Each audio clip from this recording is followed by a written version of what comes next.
Wist je dat deze houtrotreparatie gedaan is door een van de klussers? In deze aflevering laat ik je zien hoe hij deze houtrotreparatie heeft hersteld. Dus ben jij benieuwd? Blijf dan zeker kijken. Schildersbedrijf Edens, de vakman voor uw woning. Dit is Patrick, een 51-jarige man en zoon van een aannemer. Ik kreeg van hem de vraag of ik hem wilde helpen met het herstellen van houtrot op afstand. Het kozijn had flinke schade door houtrot en hij zag het zitten om het zelf te herstellen met mijn hulp op afstand.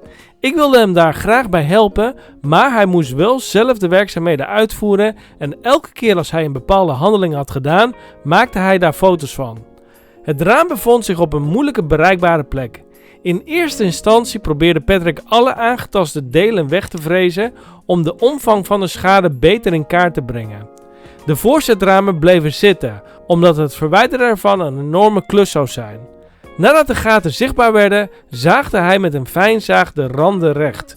Het was belangrijk om tussendoor het vochtgehalte te meten om te controleren of het kozijn nat was of niet. Uiteindelijk besloot Patrick om een volledig nieuwe onderdorpel te maken, zodat deze niet langer uit losse stukken hout bestond, maar uit één geheel.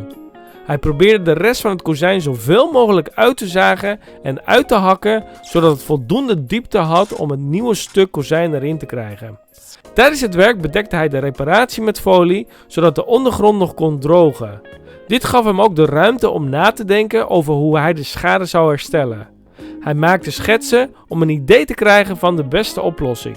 Uiteindelijk kwam hij tot de conclusie om een stuk kozijn te plaatsen dat schuin afliep, zodat het water niet langer op de dorpel bleef liggen. Bij het plaatsen van een nieuw stuk hout moest Patrick rekening houden met het volgende. Maar voordat ik verder ga, kennen wij elkaar nog niet. Mijn naam is John Edens en via mijn kanaal krijg je handige schildertips om het schilderwerk zelf te kunnen doen. Dus ben je nog geen abonnee van mijn kanaal? Abonneer dan gelijk op mijn kanaal en druk op dat belletje zodat je geen schildertip hoeft te missen. Ik heb ook een pdf voor je gemaakt met ruim 50 pagina's waarin je heel veel informatie van mij krijgt over fouten die je tegen kunt komen tijdens het schilderen en hoe je dat kunt oplossen of hoe je het kunt voorkomen. Je kunt deze kopen voor €6,05 met de link die je vindt in de eerste reactie of in de beschrijving waar je ook een video vindt met meer uitleg over de pdf. Ik adviseer je om die echt aan te schaffen wanneer je zelf aan je eigen woning gaat schilderen, zodat je een goede start kunt maken tijdens het klussen. Op het blauwe plaatje zien we een stuk kozijn waar we een nieuw stuk hout tegenaan gaan plaatsen. Er is echter een probleem met de methode die op dit plaatje wordt getoond. De epoxypasta, aangegeven in het oranje, bevindt zich aan de oppervlakte, terwijl het nieuwe stuk hout eronder zit. Dit is geen goede aanpak. In het rode plaatje wordt dezelfde situatie getoond, maar nu zien we dat het nieuwe stuk hout aan de oppervlakte zit en wordt ingesloten door de epoxypasta. Dit is de juiste methode. Daarnaast zie je op de afbeelding de stukken hout die in het rood worden aangegeven. Deze zullen worden ingesloten door de groene gemarkeerde epoxypasta. Ook de achterkant van de reparatie zal volledig bedekt zijn met de epoxy.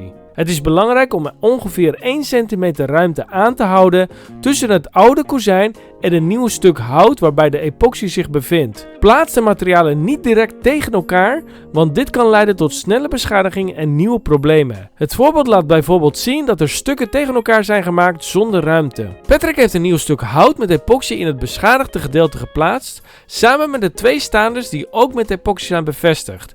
Vervolgens heeft hij alles in de grondverf gezet, waarbij je nog steeds de markeringen van de epoxy kunt zien. Als je wilt, kun je deze markeringen glad maken door ze eventueel na te plamuren met de Renoviel plamuur. Het is ook belangrijk om de naad onderin te kitten.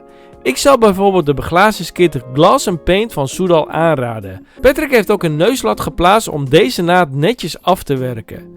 Natuurlijk zullen er altijd mensen zijn die zeggen dat het hele raam eruit gehaald moet worden en vervangen moet worden, of zelfs alle voorzetramen moeten worden verwijderd. Maar laten we eens kijken naar de omvang van dit raam. Persoonlijk zou ik eerder een compleet nieuw huis bouwen.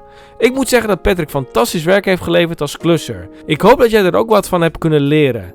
Vergeet niet om Patrick zoveel mogelijk duimpjes omhoog te geven. Als je wilt leren hoe je een deur van het begin tot het einde kunt schilderen, inclusief het verwijderen van houtrot, het aanbrengen van stopverf en het bestrijden van houtworm, klik dan op de video die je hiernaast in dit scherm ziet. Daarin zal ik je alle stappen laten zien, zodat je schilderwerk aanzienlijk zal verbeteren. Vergeet niet om je te abonneren en kijk in de eerste reactie voor de pdf en ik zie je in de video hiernaast. Adios!